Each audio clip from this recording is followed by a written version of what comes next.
नमस्ते बच्चों, मैं संगीता पांचाल, सहायक आचार्य भूगोल विभाग एसडी गवर्नमेंट कॉलेज ब्यावर। आज का हमारा टॉपिक है आर्थिक भूगोल के अंतर्गत आर्थिक भूगोल की परिभाषा एवं इसका विषय क्षेत्र। बच्चों, जैसा कि हम जानते हैं कि ज्योग्राफी की दो प्रमुख शाखाएं हैं, एक तो है फिजिकल ज्योग्राफी और दूसरा है ह्यूमन ज्योग्राफी। फिजिकल या भौतिक भूगोल के अंतर्गत हम जो भौतिक पर्यावरण है उसके बारे में अध्ययन करते हैं, अर्थात पृथ्वी तथा इससे संबंधित जितने भी पार्थिव पर्यावरण को प्रभावित करने वाले तथ्य हैं उन सभी का अध्ययन हम भौतिक भूगोल के अंतर्गत करते हैं। और ह्यूमन ज्योग्राफी अर्थात मानव भूगोल के अंतर्गत पृथ्वी की जो भौतिक परिस्थितियां हैं और मानव के या मनुष्य के जो क्रियाकलाप हैं उनके बीच जो संबंध पाए जाते हैं उन्हीं पारस्परिक संबंधों का अध्ययन हम मानव भूगोल के अंतर्गत करते हैं। मानव भूगोल की कुछ प्रमुख शाखाएं हैं, जैसे कि सामाजिक भूगोल, आर्थिक भूगोल, कल्चरल अर्थात सांस्कृतिक भूगोल, धार्मिक भूगोल, इस तरह से कई सारी शाखाएं हैं, जैसे कि पॉलिटिकल ज्योग्राफी भी हैं। आज हम जो अध्ययन करेंगे वह है मानव भूगोल की प्रमुख शाखा आर्थिक भूगोल के बारे में, इसके अर्थ, इसके मीनिंग, परिभाषा, विषय क्षेत्र आदि के बारे में हम विस्तृत चर्चा करेंगे। बच्चों, जैसा कि हम जानते हैं पृथ्वी जो है वह मानव का घर है और मानव व पृथ्वी तल दोनों ही जो तथ्य हैं वह अस्थिर एवं परिवर्तनशील हैं। अर्थात प्रकृति में कुछ भी चीज़ स्थायी नहीं है, कोई भी स्थिर नहीं है, बल्कि परिवर्तनशीलता का नियम हमेशा चलता रहता है। अतः मनुष्य और पृथ्वी तल दोनों ही अस्थिर एवं परिवर्तनशील हैं। जो पृथ्वी की भौतिक परिस्थितियां हैं या भौतिक पर्यावरण है तथा मनुष्य के जो विभिन्न क्रियाकलाप हैं उनका जो पारस्परिक संबंधों का अध्ययन मानव भूगोल के अंतर्गत किया जाता है। तो जो आर्थिक भूगोल है वह मानव भूगोल की एक प्रमुख शाखा है। इस शाखा के जो जन्मदाता हैं वह गोत्स थे। जो जर्मन भूगोलवेत्ता थे उन्होंने 1882 में आर्थिक भूगोल नामक जो मानव भूगोल की शाखा है उसकी स्थापना की थी। इसके अध्ययन से अर्थात आर्थिक भूगोल के अध्ययन के अंतर्गत हम मानव की जो आर्थिक क्रियाएं हैं वर्ल्ड वाइड, जो भी आर्थिक क्रियाएं मनुष्य करता है उन सब का अध्ययन हम आर्थिक भूगोल में करते हैं। मानव की कुछ आकांक्षाएं होती हैं, उसकी आवश्यकताएं होती है। जो उसकी आकांक्षाएं अर्थात इच्छाएं हैं, आवश्यकताएं हैं, वह अत्यधिक असीमित और अलग अलग तरह की अर्थात विविध प्रकार की होती हैं। मनुष्य अपनी इन्हीं आवश्यकताओं की पूर्ति के लिए अनेक वस्तुओं का उत्पादन करता है और जिन वस्तुओं का वह उत्पादन नहीं कर पाता है उनका वह क्रय करता है, अर्थात उन्हें खरीदता है, और जो अपने द्वारा उत्पादित वस्तुएं हैं उनका विनिमय करता है।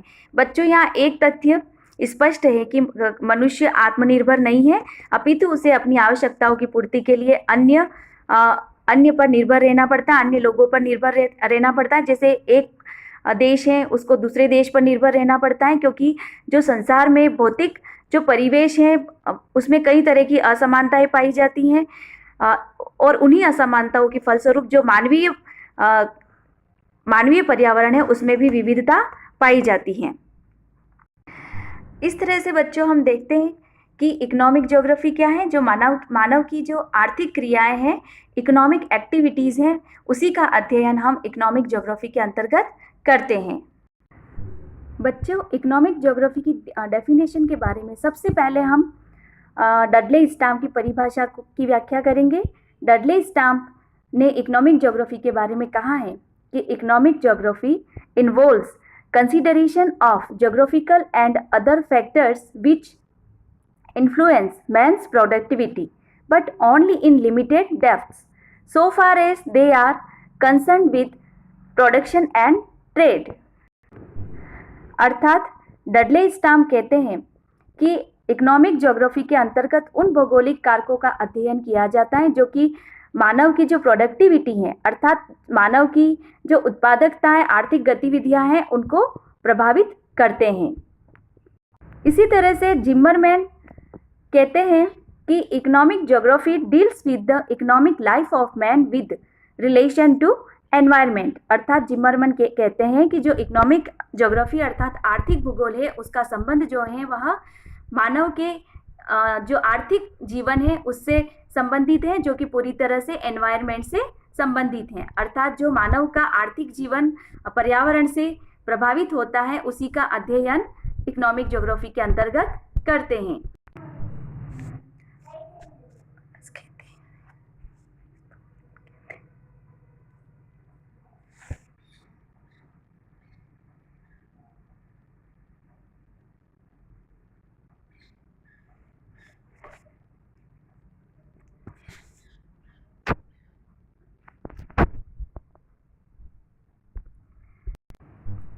अर्थात थॉमेन कहते हैं कि जो आर्थिक भूगोल है वह विश्व के जो विभिन्न एरिया हैं, विभिन्न क्षेत्र हैं, उन क्षेत्रों में मनुष्य के द्वारा जो आर्थिक क्रियाएं जैसे कि प्रोडक्शन है, उत्पादन है, एक्सचेंज यानी विनिमय है, और कंजम्पशन अर्थात उपभोग, जो वस्तुओं के उत्पादन, विनिमय और उपभोग से संबंधित जितनी भी क्रियाएं हैं उन क्रियाओं की जानकारी प्राप्त करना ही क्या है, इकोनॉमिक ज्योग्राफी। साथ ही वह इस बात पर भी बल देते हैं कि जो इकोनॉमिक ज्योग्राफी है वह जो मेन रूप से इसमें लोकेशन पर अधिक बल दिया जाता है। लोकेशन अर्थात अगर कोई वस्तु संसार में किसी जगह पर हो रही है तो उसके होने के क्या कारण है, अर्थात स्थान विशेष पर जो आर्थिक क्रियाएं हो रही है वह क्रियाएं उस स्थान पर क्यों हो रही है और कहाँ पर हो रही है, इन सभी अर्थात लोकेशन पर एम्फेसाइज करता है। इसी तरह से मैकफार्लेन भी कहते हैं कि इकोनॉमिक ज्योग्राफी जो है वह is the study of influence exerted on the economic activity of man by his physical environment and more specifically by the form and structure of the surface of the land, the climate conditions which prevail upon it and the spatial relationship which its different regions stands to one another। अर्थात मैकफार्लेन कहते हैं कि आर्थिक भूगोल के अध्ययन में हम मानव के आर्थिक प्रयत्नों पर, जो मानव की आर्थिक गतिविधियां हैं उन पर भौगोलिक तथा जो भौतिक पर्यावरण है उसके प्रभाव का अध्ययन करते हैं। इसी तरह से एक और विद्वान हुए प्रोफेसर जी चिशोल, वह कहते हैं कि आर्थिक भूगोल में हम उन भौगोलिक परिस्थितियों का अध्ययन करते हैं जो वस्तुओं के उत्पादन, परिवहन तथा विनिमय को प्रभावित करती हैं। इस अध्ययन के माध्यम से किसी प्रदेश अथवा क्षेत्र के भावी आर्थिक और व्यापारिक क्रियाओं पर पड़ने वाले भौगोलिक प्रभावों के अध्ययन का प्रभाव भी सम्मिलित किया जाता है। सुप्रसिद्ध जो भूगोलवेत्ता है हंटिंगटन, उनका मानना है कि जीविकोपार्जन प्रदान करने वाले जो भी पदार्थ हैं, जो भी साधन हैं, जो भी क्रियाएं हैं, रीति रिवाज हैं और मानव शक्तियों का अध्ययन, इन सब को हम आर्थिक भूगोल का क्षेत्र मानते हैं। इसी तरह से प्रोफेसर शोक कहते हैं कि मानव की जो आर्थिक क्रियाएं हैं वह विश्व के जो उद्योग हैं, विश्व के जो संसाधन हैं और जो औद्योगिक उत्पादन है उन सबके अकॉर्डिंग, उन सबके अनुरूप होती हैं। इसी प्रकार डॉक्टर NG-J पाउंड्स ने कहा है कि आर्थिक भूगोल भूपृष्ठ पर मानव की उत्पादन क्रियाओं के वितरण का अध्ययन करता है। इसी तरह से प्रसिद्ध विद्वान हार्टशोन और अलेक्जेंडर का कहना है कि economic geography is the study of the special variation on the earth's surface of activities related to producing, exchanging and consuming goods and services. Whenever possible, the goal is to develop generalization and theories to account for these special variation. अर्थात हार्टशोन एवं Alexander का मानना है कि आर्थिक भूगोल जो है वह जो पृथ्वी की सतह पर, पृथ्वी के धरातल पर जो मनुष्य की अलग अलग गतिविधियां पाई जाती हैं, चाहे वह प्रोडक्शन से संबंधित हो अर्थात उत्पादन से रिलेटेड हो, एक्सचेंज अर्थात विनिमय से संबंधित हो और कंज्यूमिंग अर्थात उपभोग से संबंधित हो। जो भी मनुष्य अपनी आवश्यकताओं की पूर्ति के लिए वस्तुओं का उत्पादन करता है, उसका उपभोग करता है और उसका विनिमय करता है, उन सभी क्रियाओं के लिए जो स्पेशल वेरिएशन पाया जाता है विश्व में, अर्थात स्थानिक विभिन्नताएं पाई जाती है इन क्रियाओं में, उसी की स्टडी आर्थिक भूगोल करता है। साथ ही उन्होंने बताया, हार्टशॉन एवं अलेक्जेंडर ने बताया कि जो आर्थिक भूगोल का उद्देश्य जो है वह यह है कि जो भी स्पेशल वेरिएशंस हैं, अर्थात जो भी स्थानिक विभिन्नताएं हैं या विविधताएं हैं, उनको उनका सामान्यीकरण करना तथा उससे संबंधित सिद्धांतों को डेवलप करना आर्थिक भूगोल का प्रमुख उद्देश्य है।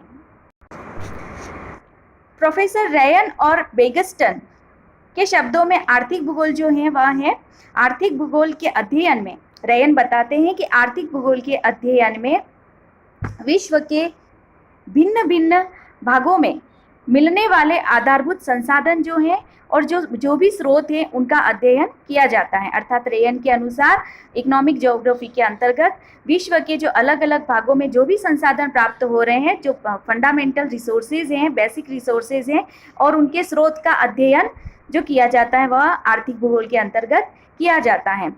ये जो स्रोत हैं उनके उपभोग पर अधिकतम अगर उपभोग किया जाए, अर्थात उनका शोषण किया जाए, तो उस पर जो भौतिक परिस्थितियां के प्रभाव, उन पर जो पड़ने वाली भौतिक परिस्थितियां हैं उनके प्रभावों की विवेचना भी आर्थिक भूगोल के अंतर्गत की जाती है। अलग अलग प्रदेशों के आर्थिक विकास के अंतर की व्याख्या भी आर्थिक भूगोल में की जाती है। बच्चों, अब हम चर्चा करेंगे स्कोप ऑफ इकोनॉमिक ज्योग्राफी। जैसा कि हम जानते हैं कि किसी भी अध्ययन है उसका जो वर्ण विषय है वह उसकी विषय वस्तु अथवा क्षेत्र होता है। अर्थात अध्ययन हेतु हमें किसी विषय में क्या शामिल करना चाहिए और क्या नहीं, इसी अर्थात वर्ण विषय वस्तु को सीमाबद्ध करना ही किसी भी अध्ययन का विषय क्षेत्र होता है और किसी भी विज्ञान को सीमाबद्ध करना आवश्यक होता है। क्योंकि हम जानते हैं बच्चों की ज्योग्राफी भी एक तरह का साइंस है, जिसे हम सोशल साइंस के अंतर्गत रखा जाता है। चाहे कोई भी साइंस हो, चाहे वह फिजिकल साइंस हो, जियोलॉजी हो या सोशल साइंसेज हो, सभी साइंस अर्थात जो विज्ञान है उनको सीमाबद्ध करना आवश्यक है। क्योंकि भूगोल क्या है, एक क्रमबद्ध विज्ञान है और भूगोल की जो विभिन्न शाखाएं हैं उन शाखाओं में मानव भूगोल भी एक प्रमुख शाखा है। और इस मानव भूगोल के अंतर्गत, जैसा कि हमने पहले ही स्पष्ट किया कि इसके अंतर्गत हम जो संसार में अलग अलग स्थानों पर स्थानिक विविधताएं पाई जाती है मनुष्य के आर्थिक क्रियाकलापों की, उसी को इसके विषय क्षेत्र में सम्मिलित किया जाता है। भूगोल की अन्य शाखाओं की भांति आर्थिक भूगोल में भी विषय वस्तु और विषय क्षेत्र को लेकर के जो भूगोलवेत्ता हैं उनके विचारों में पर्याप्त मतभेद रहा है। कुछ विद्वान मानव के भौतिक तथा सांस्कृतिक पर्यावरण के अध्ययन को अधिक महत्व देते हैं, तो कुछ विद्वान मानव की जो आर्थिक क्रियाएं हैं तथा उसके जीविकोपार्जन के लिए जो भी साधन है उसके अध्ययन को मुख्य विषय या वर्ण विषय वस्तु मानते हैं। अर्थात कुछ विद्वानों के अनुसार तो मनुष्य का भौतिक और सांस्कृतिक पर्यावरण ही आर्थिक भूगोल की मुख्य विषय वस्तु है, तो कुछ विद्वानों के अनुसार जो मनुष्य की विभिन्न आर्थिक क्रियाएं हैं और जीविकोपार्जन के लिए वह जो भी साधन अपनाता है उसके अध्ययन को मुख्य वर्ण विषय माना गया है। संक्षेप में हम कह सकते हैं कि विश्व के जो अलग अलग भाग हैं उन विभिन्न भागों में जो मिलने वाले अलग अलग पदार्थ जैसे खनिज संसाधन है, कृषि है, औद्योगिक साधनों का उत्पादन है, उपभोग, वितरण, परिवहन, व्यापारिक आदि से संबंधित जितनी भी मानवीय गतिविधियां हैं उसका अध्ययन आर्थिक भूगोल के अंतर्गत किया जाता है। वर्तमान में मानव ने अत्यधिक तकनीकी विकास कर लिया है, विज्ञान में भी पर्याप्त विकास हुआ है। मानव ने जो अपने इस तकनीकी और विज्ञान के विकास के परिणाम स्वरूप मानव ने अपने आर्थिक क्षेत्र का जो विस्तार है वह धरातल के अलावा समुद्र, भूगर्भ और अंतरिक्ष तक भी कर लिया है। और व्यावहारिक जगत में देखा जाए तो आर्थिक भूगोल का अध्ययन है उसका महत्व अत्यधिक है, क्योंकि इसी के अध्ययन के माध्यम से विभिन्न तरह की जो आर्थिक गतिविधियों में लगे हुए लोग हैं, जैसे चाहे वह कृषक हो, श्रमिक हो, व्यापारी हो, उद्योगपति हो, इवन राजनीतिज्ञ हो, इन सब को ही आर्थिक भूगोल के अध्ययन की आवश्यकता होती है। विभिन्न देशों को अपनी आर्थिक क्षमता बढ़ाने तथा विकास की भावी योजनाओं के निर्माण में आर्थिक भूगोल के अध्ययन को आधार बनाना पड़ता है। किसी प्रदेश के आर्थिक साधनों का उच्चतम सीमा तक विकास कर वहां की बढ़ती हुई जनसंख्या के लिए जीविकोपार्जन के साधन सुलभ किए जा सकते हैं। साथ ही आर्थिक भूगोल के अध्ययन से बच्चों किसी देश की अर्थव्यवस्था को संतुलित तथा मानव शक्ति को उत्पादन क्रिया से संबद्ध करने में भी आर्थिक भूगोल का योगदान या उस आर्थिक भूगोल की बड़ी महत्वपूर्ण भूमिका होती है। और वर्तमान में जैसा कि हम जानते ही हैं, मानव की अत्यधिक जो साइंस में प्रगति हुई है, एडवांसमेंट हुए हैं, मानव की जो आधुनिक अनुसंधान है, अन्वेषण है, उन सब के कारण मानव का जो आर्थिक जगत है या आर्थिक क्रियाकलाप है वह और अधिक विस्तृत हो गए हैं। धन्यवाद।